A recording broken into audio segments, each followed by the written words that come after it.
नमस्कार दोस्तों, मैं आपका अपना दोस्त ओपेन सिंह राघव आपके अपने YouTube चैनल परीक्षा 2477 पर आपका स्वागत करता हूं।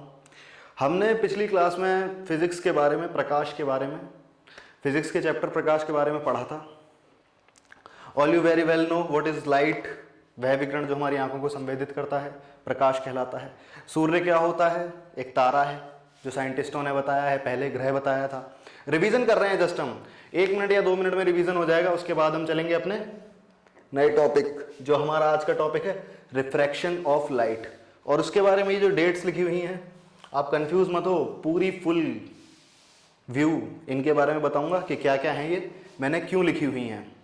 तो जरा वही कर लेते हैं। निहारिका वर्ष, नेबुला ईयर क्या होता है? 22 से 25 करोड़ वर्ष जो होते हैं, सौरमंडल का चक्कर लगाता है सूर्य, उसे निहारिका वर्ष बोलते हैं। सूर्य की स्पीड कितनी होती है? 241 किलोमीटर प्रति घंटे। ठीक है, बहुत ही जल्दी से कवर कर रहे हैं हम अपने पिछले लेक्चर को, तो ये बातें याद रखो। और हमने क्या पढ़ा था? प्रकाश का परावर्तन, प्रकाश का परावर्तन मतलब जब किसी सतह से प्रकाश टकराकर वापस लौट जाता है, प्रकाश का परावर्तन कहलाता है। सूर्य के बारे में पढ़ा था, H और H के फ्यूजन से क्या होता है? एनर्जी निकलती है, जो कि लाइट के रूप में यहाँ तक आती है, प्रकाश के एनर्जी के रूप में। और क्या पढ़ा था? H प्लस H का फ्यूजन बताया, उससे क्या निकलता है? 4H निकलते हैं, इतनी एनर्जी लॉस करता है। उन 4H से क्या होता है? एक हीलियम होता है, हीलियम क्रिएट होता है। और H और H जो कैरी करता है हाइड्रोजन, सिंपल हाइड्रोजन, खाली हाइड्रोजन जो कैरी करता है, जिसमें 2 नहीं लगा होता है। आप याद रखना मेरी बात को, सिंपल भाषा में समझा रहा हूँ, फिजिक्स में नहीं या केमिस्ट्री में नहीं जा रहा हूँ, आपको सिंपल भाषा में समझा रहा हूँ। तो सिंपल जो H होता है वो केवल सूर्य पे ही पाया जाता है। और सबसे लाइटेस्ट एटम अगर कोई है, लाइटेस्ट वेट ऑफ एटम किसी का है, तो वो किसका है? हाइड्रोजन और हीलियम का है पूरे यूनिवर्स में। ठीक है, अब हम प्रकाश का परावर्तन, मैंने बताया 2 नियम होते हैं, आपतन कोण और परावर्तित कोण और आपतन बिंदु, तीनों एक ही तल में होने चाहिए।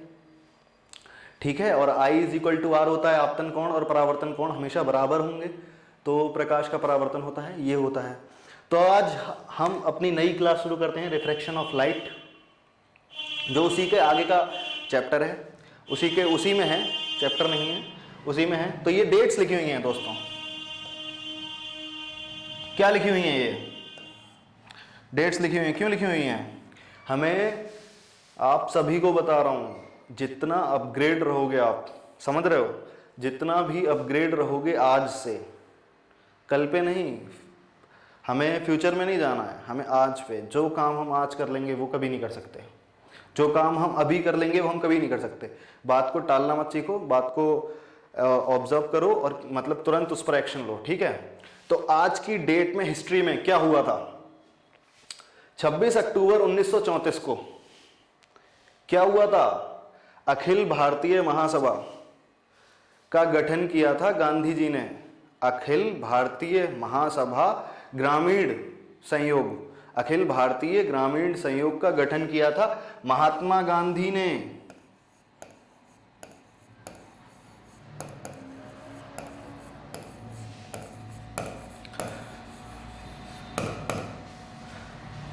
अखिल भारतीय संयोग, ग्रामीण संयोग, अखिल भारतीय ग्रामीण संयोग, उसे हम शॉर्ट में या इसके ऊपर लिख देते हैं, अखिल भारतीय ग्रामीण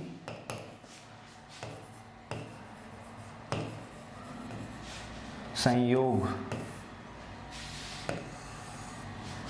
का गठन किया था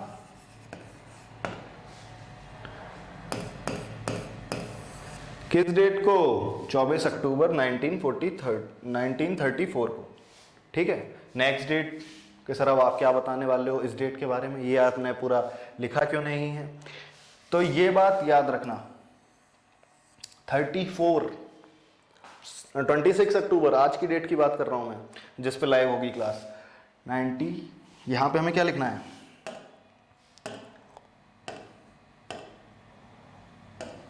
यहां पे हमें क्या लिखना है, अपोजिट, जस्ट अपोजिट।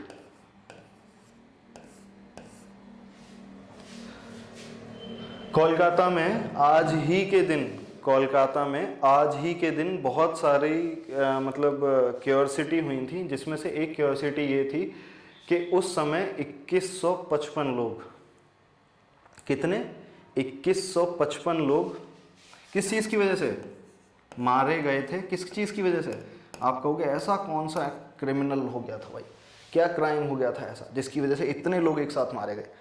तो इस किसकी वजह से मारे गए थे, क्या हुआ था? जल्दी कमेंट करके बताओ मुझे, क्या हुआ था इस डेट को जो कोलकाता में इतने सारे लोग एक साथ, मतलब इन अ 3rd वीक ऑफ अक्टूबर इतने सारे लोग मारे गए थे? जल्दी से मुझे कमेंट करके बताइए कि क्या हुआ था। अगर आप थोड़ा भी अवेयर हैं तो आप जल्दी से मुझे कमेंट करके बताइए। चलो कोई बात नहीं, हम हैं तो क्या गम है, बिल्कुल बताएंगे। तो कॉलेरा जो कि अब एक कॉमन डिसीज बन चुकी है, उस टाइम ये क्या बन चुकी थी, एक एपिडेमिक डिसीज बन चुकी थी। क्या बन चुकी थी? एपिडेमिक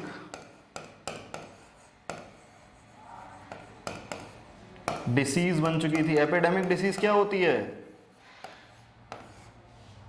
एपिडेमिक डिसीज वो होती है जैसे कोरोना जो इस समय पूरा फैला हुआ है, वैसे ही उस समय ये कॉलेरा, मैं लिख देता हूं कॉलेरा, कॉलेरा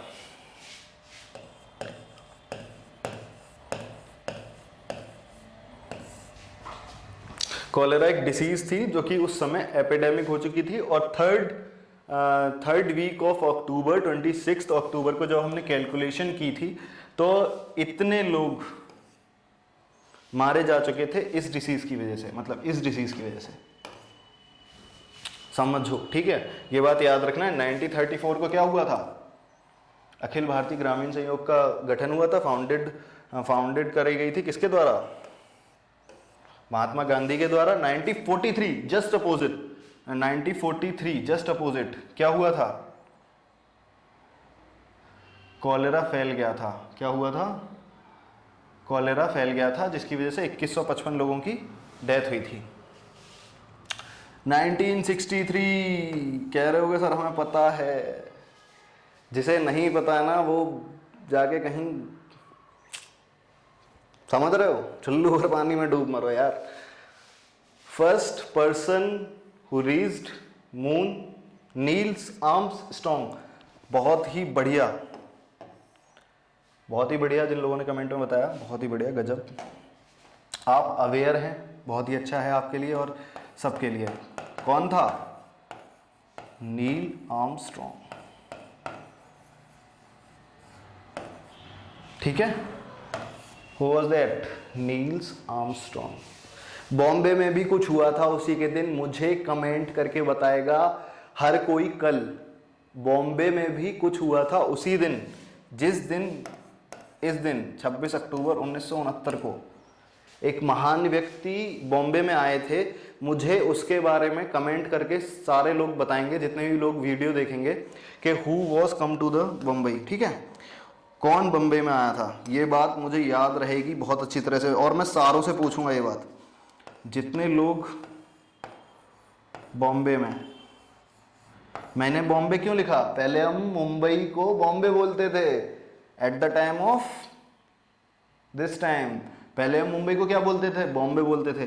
तो बॉम्बे में क्या हुआ था उसी समय की बात करूंगा, इसलिए मैं बॉम्बे लिख रहा हूं, उसी समय की बात करूंगा इसलिए मैं लिख रहा हूं बॉम्बे। तो क्या हुआ था जल्दी से मुझे कमेंट करके बताना।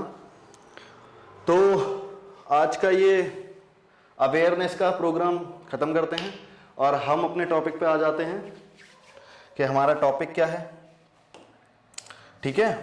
तो आज जो जो हुआ है बहुत जल्दी से राइट डाउन कर लो, बहुत जल्दी से, बहुत जल्दी से राइट डाउन कर लो, मैं मिटाने वाला हूं। बहुत जल्दी से राइट डाउन करो, बहुत जल्दी से।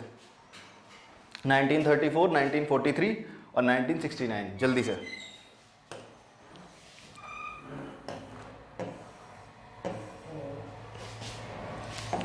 अब हमारा टॉपिक क्या है?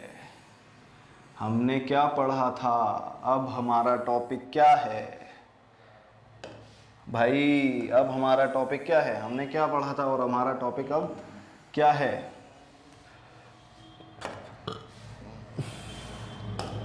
हमारा टॉपिक है अब reflection of light, reflection of light, जिसे हम क्या बोलते हैं, प्रकाश का अपवर्तन, प्रकाश का अपवर्तन। तो प्रकाश का अपवर्तन कैसे होता है, चलो लेट्स क्लैरिफाई वन थिंग, विरल माध्यम और सघन माध्यम। पहले हम दो चीज़ों के बारे में पढ़ेंगे, मतलब बहुत से बच्चों को ये कन्फ्यूज़न होती है कि विरल माध्यम क्या होता है और सघन माध्यम क्या होता है, तो जल्दी से जल्दी क्लैरिफाई करेंगे। वीडियो अपनी ज़्यादा लंबी हो जाती है तो मुझे लगता है बहुत सारे लोग नहीं देखते हैं, क्योंकि जो एवरेज हमारा आ रहा है वो 2.54 सेकंड आ रहा है, तो ये सही बात नहीं है। आपको जल्दी से जल्दी ज़्यादा से ज़्यादा देखो वीडियो को, तो आपकी चीज़ें आसानी से समझ में आएंगी। अपने YouTube चैनल को सब्सक्राइब करो ताकि जब भी मैं ऑनलाइन आऊँगा आपको तुरंत पता लग जाएगा, आपके पास नोटिफिकेशन बेल होगी, आप उसे ऑन करो, तुरंत पता लग जाएगा कि मैं ऑनलाइन आने वाला हूँ क्लास पढ़ाने के लिए। तो लेट्स टॉक अबाउट विरल माध्यम और सघन माध्यम।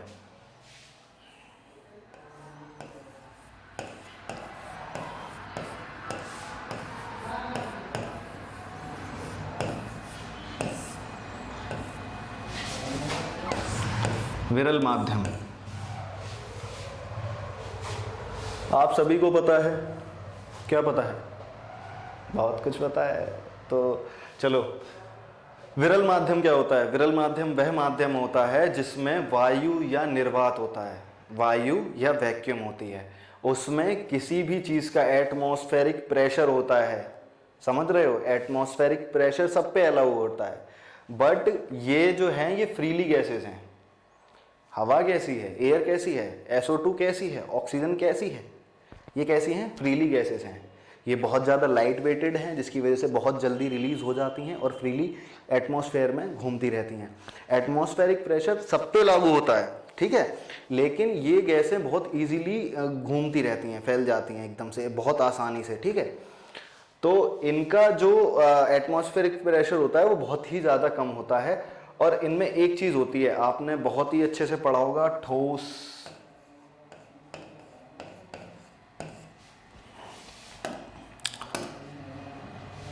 द्रव्य,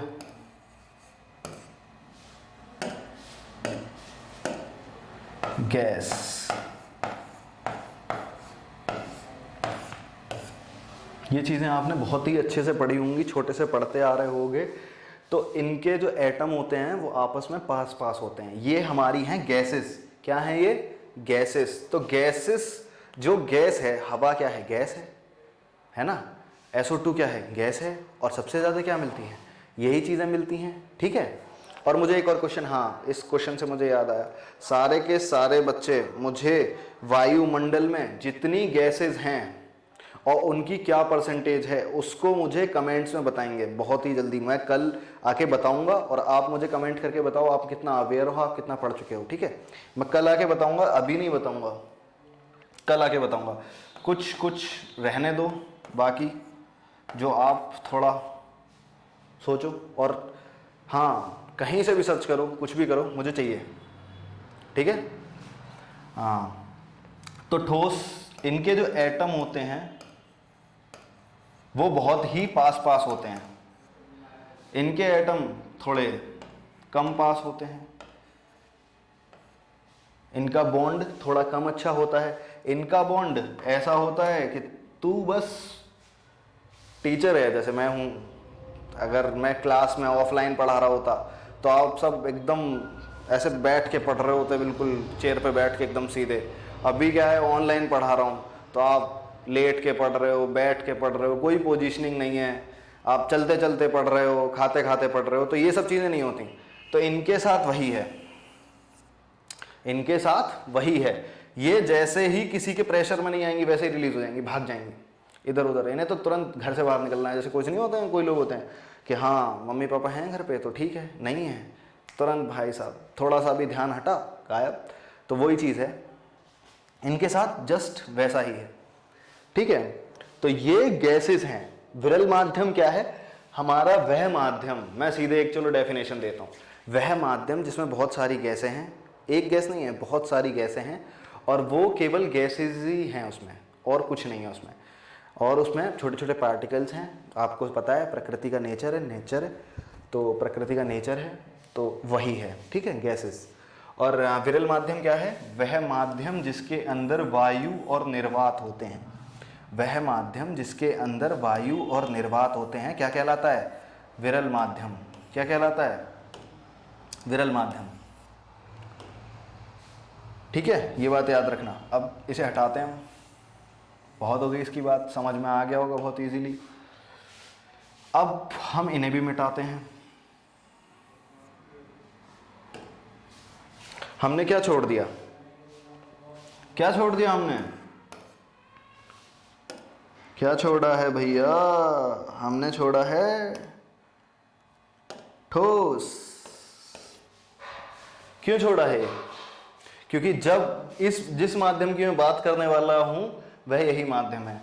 और आपको एक और चीज बता दूं, इसमें जो मैं पढ़ाने जा रहा हूं अब, रिफ्रैक्शन ऑफ लाइट, क्या पढ़ाने जा रहा हूं? Refraction of light. इसके अंदर प्रकाश का अपवर्तनांक होता है, प्रकाश का अपवर्तन होता है। तो मैं आपको चलो छोटी छोटी चीजें बताता हूं, बहुत छोटी छोटी और बहुत ही अच्छी अच्छी, ठीक है?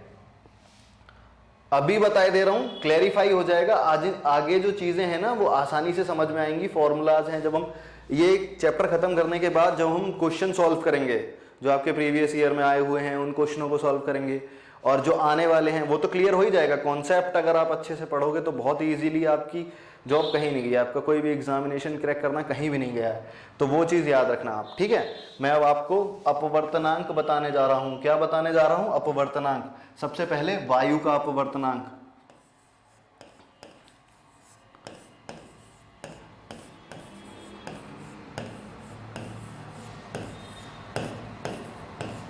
वायु का अपवर्तनांक,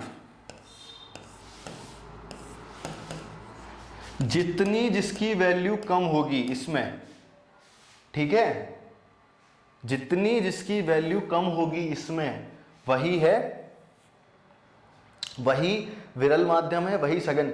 जितना विरल माध्यम होगा उसकी उतनी परसेंटेज वैल्यू ऑफ, मतलब वैल्यू ऑफ परसेंटेज उतनी ही कम होगी। इसका कितना होता है? 2.9। जल्दी से नोट राइट डाउन करो, जल्दी से, मैं लिख रहा हूं, मैं बोल रहा हूं, राइट डाउन करते जाओ बहुत ही जल्दी से। अब दूसरी चीज, इससे ज्यादा किसकी वैल्यू होगी? इससे ज्यादा किसका अपवर्तनांक होगा? जल्दी से मुझे कमेंट करके बताओ, इससे ज्यादा किसका अपवर्तनांक होगा? बिल्कुल सही, जल, वाटर। ये क्या है? एयर। हम इन्हें लिखेंगे अभी, इन्हें हम बहुत कुछ सीखेंगे अभी इन्हीं से। तो हमें बहुत ही जल्दी राइट डाउन करते जाओ, बहुत ही जल्दी लिखते जाओ, कोई मतलब क्वेरी नहीं आएगी फिर आपकी, समझ रहे हो? बहुत जल्दी लिखते जाओ। अब हम किसकी बात करेंगे? जल, वाटर, W। मैं केवल W लिखूंगा, मैं नहीं लिखूंगा ये सब, मैं केवल W लिखूंगा। जल, जल क्या है? जल ही जीवन है, ठीक है? जल। तो जल का अपवर्तनांक अपने आप लिखना, ठीक है? जल का अपवर्तनांक कितना होता है? बहुत जल्दी से 1.33। जल का अपवर्तनांक कितना होता है? 1.33। अब हम बात करते हैं, राइट डाउन करते जाओ जल्दी से। अब हम बात करते हैं, जल हो गया, और उसके बाद हम बात करेंगे कांच की।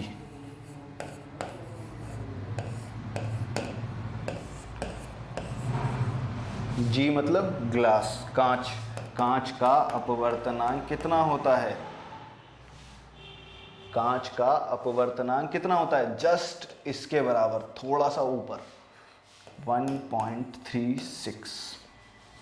कितना होता है? 1.36। अब हम बात करेंगे सबसे ठोस पदार्थ की। सबसे ठोस पदार्थ इस पृथ्वी पर क्या है? सबसे ठोस पदार्थ इस पृथ्वी पर क्या है? लेट्स देखते जाओ जल्दी से। डी, डी मतलब क्या है? डायमंड। हीरा जो सबसे महंगा है। हीरे से भी महंगी चीजें हैं, बट अगर हम कठोर की बात करेंगे, सबसे कठोर चीज की बात करेंगे, तो वो है हीरा। ठीक है, हीरा का अपवर्तनांक कितना होता है? Can't believe it, 2.34। कितना होता है? 2.34। चलो ये चीज़ें जल्दी से राइट डाउन करो और हम नेक्स्ट चीज़ पढ़ेंगे इसी में। बहुत जल्दी से राइट डाउन करते जाओ।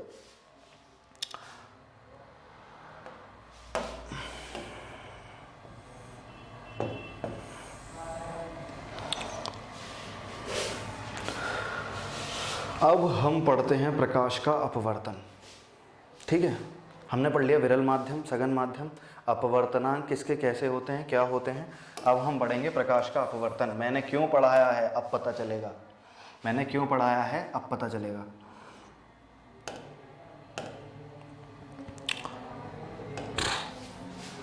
एक स्ट्रेट लाइन, ठीक है, यहां पे क्या है?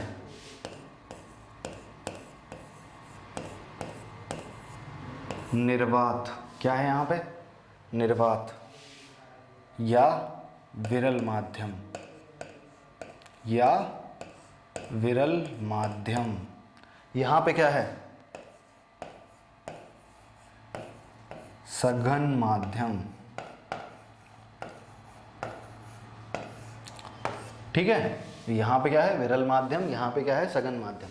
अभी तक हमने क्या पढ़ा था? अभी तक हमने पढ़ा था विरल माध्यम, तो मैंने डिस्क्राइब नहीं किया था। अब हम पढ़ रहे हैं विरल और सघन, तो मैंने अच्छी तरह से डिस्क्राइब किया है। और जिसका जितना ज़्यादा अपवर्तनांक होगा, जिसका जितना ज़्यादा अपवर्तनांक होगा वो उतना ही सघन होगा, वो उसकी उतनी ही सघन की वैल्यू ज़्यादा होगी। ठीक है, ये बात दोस्तों अच्छी तरह से याद रखना, बहुत ही अच्छी तरह से। जिसका जितना ज़्यादा अपवर्तनांक होगा उसकी सघन मात्रा, सघन माध्यम की मतलब डेंसिटी, ठीक है, अधिक होगी। ठीक है, ये बात याद रखना। तो हाँ, विरल माध्यम, यहां से कोई प्रकाश किरण आती है।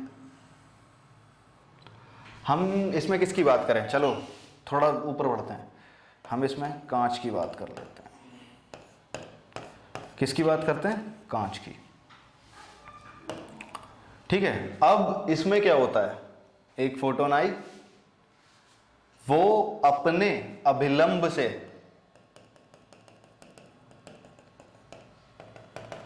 यहां पे क्या है? कांच है। क्या है? कांच है।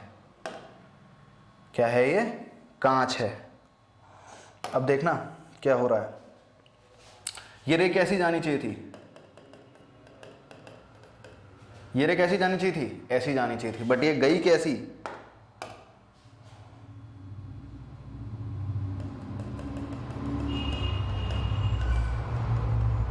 बट ये गई कैसी? ऐसी। क्यों? यही है प्रकाश का अपवर्तन। जब कोई किरण विरल माध्यम से, समझते जाना, सुनते जाना, यहीं पे लिख लेना, डेफिनेशन यहीं पे क्लियर।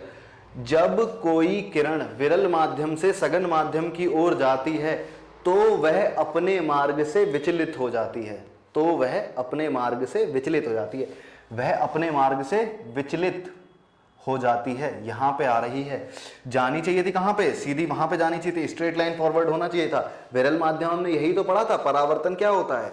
प्रकाश की किरण आई, यहां नहीं आके वो सीधे यहां चली गई, मतलब अपने पथ से विचलित नहीं हुई। जो उसका मतलब वे था, जो उसका रास्ता था, उससे विचलित नहीं हुई, वो सीधी आई, टकराई और चली गई। लेकिन इसमें क्या होगा कि आ रही है, क्रॉस कर रही है, लेकिन क्या हो रही है? विचलित हो रही है, अपने झुकाव की तरफ झुक रही है, अपने कोण की तरफ झुक रही है। समझ में आ रही है क्या कह रहा हूं मैं? जब कोई एक किरण विरल माध्यम से सघन माध्यम की ओर जाती है तो वह विचलित हो जाती है, वह अपने मार्ग से विचलित हो जाती है। यही प्रकाश का अपवर्तन कहलाता है। दोस्तों बहुत इजी सी डेफिनेशन है, बहुत ही सिंपल सी डेफिनेशन है, ठीक है। अब ये तो पता ही है आपको, ये क्या होता है, आपतित किरण।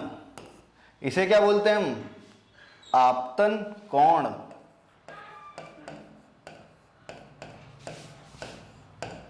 आपतन कोण ये क्या होता है, परावर्तन नहीं होगा, अब परावर्तन हो ही नहीं रहा है, अपवर्तन कोण। क्या हो रहा है, क्योंकि अपवर्तन हो रहा है ना प्रकाश का, तो अब आपतित कोण, आपतन आपतन बिंदु होता है तो उसे हम आपतन कोण कह देंगे या आपतन कोण कहेंगे, ठीक है। यहां पे क्या है, आप परावर्तन नहीं हो रहा है, क्या हो रहा है, अपवर्तन हो रहा है, तो ये कौन सा कोण हो गया, अपवर्तन कोण। क्या हो गया, अपवर्तन कोण। लिख देता हूं एक बार, राइट डाउन कर देता हूं, क्या हो गया ये, अपवर्तन कोण। ये कोण कौन सा हुआ, अपवर्तन कोण, ठीक है। क्लेरिफाई हुआ, आपतन कोण, अपवर्तन कोण। अब सुनते जाना, ये क्या है, आई इंसिडेंस है, ये क्या है भाई, पहले हमने क्या पढ़ा था, रिफ्लेक्टिंग, रिफ्लेक्शन। अब क्या पढ़ रहे हैं, रिफ्रैक्शन। ये क्या है, रिफ्रैक्शन।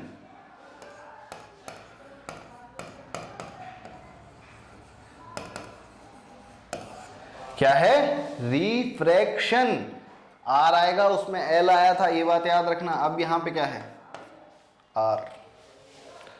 क्या है, आर। अब समझते हैं, अब समझ में आ गया। आप अपवर्तन क्या होता है, प्रकाश का अपवर्तन क्या होता है, जब कोई एक किरण विरल माध्यम से सघन माध्यम में जाती है तो वह अपने पथ से विचलित हो जाती है, अपने मार्ग से विचलित हो जाती है, अपवर्तन कोण कहलाता है, प्रकाश का अपवर्तन कहलाता है, ठीक है। सिंपल सी डेफिनेशन, यूं सॉल्व। जल्दी से राइट डाउन करो, बहुत ही जल्दी से, टाइम नहीं है अपने पास, टाइम नहीं है अपने पास, खत्म करना है अपवर्तन, आज खत्म करना है। फिर हम कुछ पढ़ाएंगे कल, बहुत ही बढ़िया पढ़ाएंगे, छोटे छोटे टॉपिक, बहुत ही अच्छा, इजीली, नया अपडेट। तो उसके लिए प्लीज यार एक ना बहुत मन को बात चुभ रही है, राइट डाउन करते रहना, दिल की बात कर रहे हैं, एक मन को बात चुभ रही है यार। मतलब इतने व्यूज आए, खुश हुआ मैं, बहुत ही ज़्यादा खुश, कि मतलब किसी की पहली वीडियोस में इतने व्यू आ जाना शायद नहीं था मुमकिन, लेकिन आपने बहुत सारा प्यार दिया मुझे। लेकिन एक बात बताओ यार, केवल वीडियो देखी, लाइक नहीं करा यार, मतलब अगर नहीं अच्छी लग रही थी तो कोई कमेंट करके बता देते यार। तो please like, comment and share, subscribe also. But यार प्लीज़, अगर वीडियो लाइक, अगर अच्छा पढ़ा रहा हूँ तो प्लीज़ लाइक तो करो, मुझे पता तो लगे कि मैं कितना अच्छा पढ़ा रहा हूँ। और अगर नहीं अच्छा पढ़ा रहा हूँ, कुछ कमी हो रही है या आपको लग रहा है कि कुछ रुक रहा है, कुछ रह गया है, तो प्लीज़ कमेंट करो उसमें, मैं आपको चैट सेक्शन में आंसर दूंगा, ठीक है। चैट सेक्शन में आपको आंसर दूंगा, तो प्लीज़ कमेंट, लाइक, ठीक है। हो गया, मेरी भी बात हो गई, तुमने भी राइट डाउन कर लिया। अब चलो आगे बढ़ते हैं बहुत जल्दी, अपने को आज अपवर्तन खत्म करना है।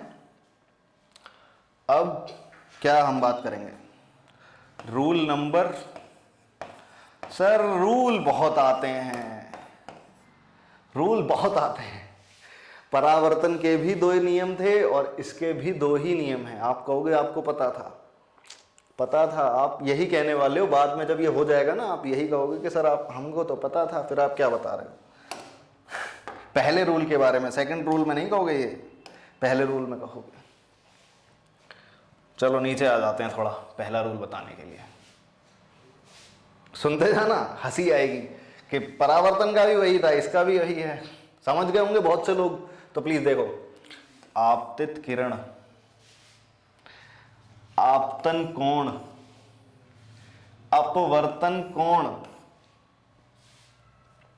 सुनते जाना। यहां पे हमने परपेंडिकुलर नहीं लिखा, अभिलंब,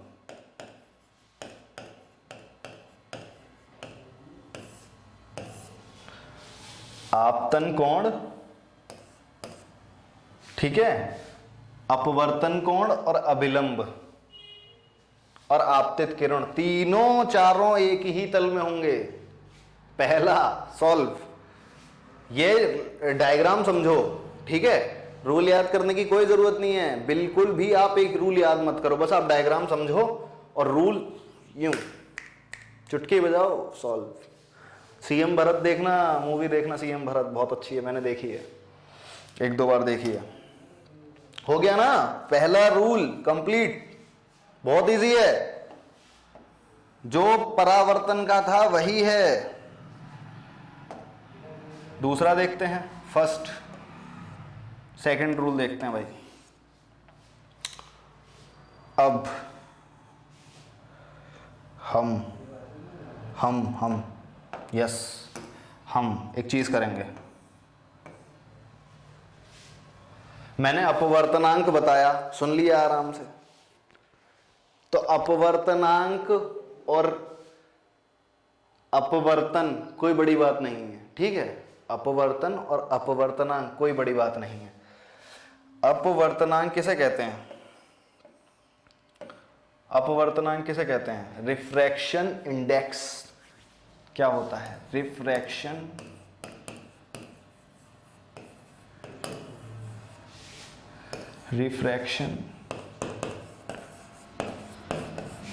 इंडेक्स। इसे किससे डिनोट करते हैं?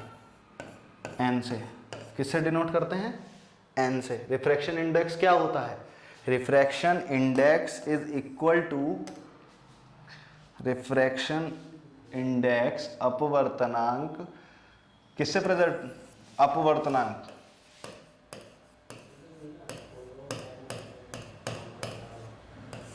अपवर्तनांक, ठीक है। अपवर्तनांक n is equal to sine i sine r. अब दो चीजें एक साथ समझ में आएंगी दोस्तों, दो चीजें एक साथ समझ में आएंगी, दो चीजें एक साथ समझ में आएंगी मेरे दोस्त। दो चीजें, रूल नंबर सेकंड और अपवर्तनांक एक ही चीज होती हैं। आपतन कोण जब किसी माध्यम में, जब किसी विरल माध्यम से सघन माध्यम में कोई प्रकाश की किरण जाती है तो उसकी आपतन कोण की ज्या, तो आपतन कोण की ज्या, इसे हम क्या बोलेंगे? इसे बोलेंगे हम आपतन कोण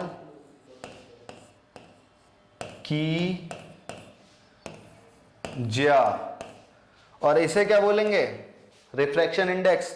रिफ्रैक्शन इंडेक्स अपवर्तनांक, refraction angle, sorry refraction angle, तो इसे हम क्या बोलेंगे? अपवर्तन कोण। क्या बोलेंगे? अपवर्तन कोण। अपवर्तन कोण की ज्या, की ज्या, दोनों चीजें याद रखना, आपतन कोण की ज्या और अपवर्तन कोण की ज्या का अनुपात। अनुपात कैसे होता है? ऐसे होता है अनुपात। कैसे होता है? ऐसे होता है। इसे हम और किसी फॉर्म में लिख सकते हैं, अनुपात, अनुपात साइन आई अनुपात, ठीक है, साइन आर। हंसी आ रही है मुझे इसलिए क्योंकि आप लोग ये कह रहे होगे सर ये तो मुझे पता है। सिंपल है यार, रिफ्रैक्शन एंगल भी वही है, रिफ्रैक्शन इंडेक्स सॉरी, और आपका दूसरा नियम भी वही है, आपतन कोण की ज्या। किसी, जब कोई किरण विरल माध्यम से सघन माध्यम में आती है तो उसकी आपतन कोण की ज्या और अपवर्तन कोण की ज्या का अनुपात, ठीक है, का अनुपात ही आपतन कोण की ज्या अपवर्तन कोण की ज्या के बराबर होता है। अपवर्तनांक निर्वात के बराबर होता है, नियतांक होता है। क्या होता है? नियतांक सही शब्द है, नियतांक होता है। इसे हम क्या बोलेंगे? नियतांक। सुनो, एक चीज डिफरेंशिएट कर देना, उसमें अनुपात, ठीक है, और इसमें एक नियतांक, इनका अनुपात एक नियतांक होता है। ये कौन सा है? दूसरा नियम है। कैसा है? दूसरा नियम है। ठीक है, क्या बताया मैंने? दूसरा रूल, जब कोई किरण विरल माध्यम से सघन माध्यम की ओर जाती है तो उसकी आपतन कोण की ज्या और अपवर्तन कोण की ज्या का अनुपात एक नियतांक होता है। उसे हम क्या कहते हैं? उसे हम क्या कहते हैं? अपवर्तन का द्वितीय नियम। अपवर्तन का द्वितीय नियम। तो दोस्तों, आज हमने अपवर्तन खत्म कर दिया। कल, और हाँ एक और चीज, फिजिक्स और केमिस्ट्री अब मैं अल्टरनेटिव लूंगा और आपकी बायो की क्लास डेली होगी, ठीक है? फिजिक्स और केमिस्ट्री एक दिन छोड़ के एक दिन, और बायो की जो क्लास होगी, साइंस का टीचर मैं ही हूं तो साइंस पढ़ाऊंगा पूरी, फिजिक्स और केमिस्ट्री की क्लास अल्टरनेटिव, और आपकी बायो की क्लास जो होगी वो डेली होगी अब। तो अपवर्तन आज हमने खत्म करा है, प्रकाश का अपवर्तन। कल हम बहुत सारी चीजें पढ़ने वाले हैं, नई नई चीजें पढ़ने वाले हैं, बहुत ही गजब चीजें हैं, और मैं ऐसी ऐसी चीजें एग्जाम्पल देके बताऊंगा जिससे आपको मजा आ जाएगा। तो मैंने जो होमवर्क दिया है, मैं भूला कुछ नहीं हूँ, भूलता ही नहीं हूँ मैं। तो मैंने जो होमवर्क दिया है, या तो मुझे कमेंट करके बताओ अभी, जिसे पता है उसने कर दिया होगा, थैंक यू सो मच, आपका एहसान है मुझ पे कि आपने कमेंट करके मुझे बताया। जिन लोगों ने एहसान नहीं किया है वो लोग मेरे ऊपर कृपया करके एहसान कर दें कि मुझे बता दें कि क्या मतलब उन्हें पता है, तो मुझे भी पता लगे कि हाँ बच्चों को कितना आता है। मैं कितना नीचे लेवल से, अभी मैं बिल्कुल डीपली चल रहा हूँ, बिल्कुल लो लेवल से चल रहा हूँ, तो मुझे पता होना चाहिए कि मेरे बच्चे कितना पानी में है, ठीक है? तो मैं उस स्पीड से और उस लेवल से पढ़ाऊंगा, ठीक है? तो जल्दी से मुझे कमेंट करके सारे बच्चे बताएंगे। और थैंक यू सो मच आज के लिए, बहुत ही ज़्यादा अच्छी अपनी परफॉर्मेंस थी, आपने समझा हो, बस क्या है, राइट डाउन करते रहो। और जो ना यार, अगर पढ़ रहे हो तो पढ़ो, खेल रहे हो तो खेलो, ये फालतू का ढकोसला नहीं करो, फ़ोन पे बैठे इधर उधर चैट कर रहे, नहीं, जिस टाइम पढ़ रहे हो ना फुल कॉन्सेंट्रेट होके पढ़ो, ठीक है? ओके, थैंक यू दोस्तों। आपको सब्सक्राइब करना है और लाइक करना है, लाइक की वजह से यहाँ से दिल ऐसे टूट गया है ना, पूछो मत। तो एनर्जी कम लगी होगी थोड़ी सी, लेकिन हम एनर्जी में फुल रहते हैं, ठीक है? तो प्लीज़ लाइक, यार लाइक का बटन जो है ना वो दबाते रहिए। और थैंक यू सो मच आपके सपोर्ट के लिए, फर्स्ट वीडियो के लिए। तो थैंक यू दोस्तों, हम कल मिलेंगे किसके साथ? अल्टरनेट के साथ, केमिस्ट्री के साथ। लेकिन हाँ, आपका ये टॉपिक मैं कल ही कंप्लीट कराऊंगा, उसके बाद अल्टरनेट करेंगे, ठीक है? बायो की क्लास अब रेगुलर होगी, ये सारे बच्चों को बता दो, एक दूसरे से लिंक करा दो, ठीक है? और वीडियो को पूरा एंड तक देखो यार, शुरुआत में स्किप कर करके मत देखो, ठीक है? जल्दी से। थैंक यू दोस्तों, सब्सक्राइब 247 परीक्षा 247 और like Upendra Raghav sir. Okay, thank you sir.